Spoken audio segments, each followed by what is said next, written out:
गिबि खेबनि थाखाय मानसिनि थैयाव नुनो मोनदों प्लास्टिक। खुलुमबाय, स्टुडिय'आव आं आमिना स्वर्गियारि। नंगौ, मानसिनि थैयावबो जायगा लाहैबाय माखासे फिसा फिसा थुख्रानि माइक्र'प्लास्टिक।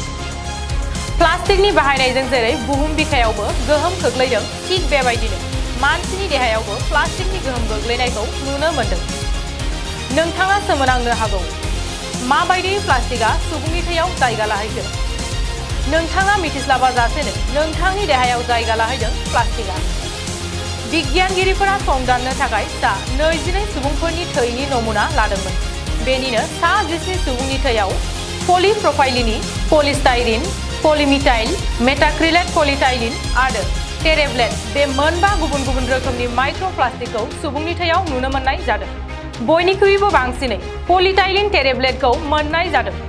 बिगियानगिरिफोरा संदाननायाव मिथिनो मोननाय बायदिब्ला बे प्लास्टिकआ सुबुंनि देहायाव दै बथल, जाग्रा लोंग्रा मुवाफोरखौ प्लास्टिकनि पेकेजिं खालामनायखौ जानाय आरो बारनि गेजेरजों सुबुंनि देहायाव सौहैयो होननानै बिगियानगिरिफोरा मिथिहोदों।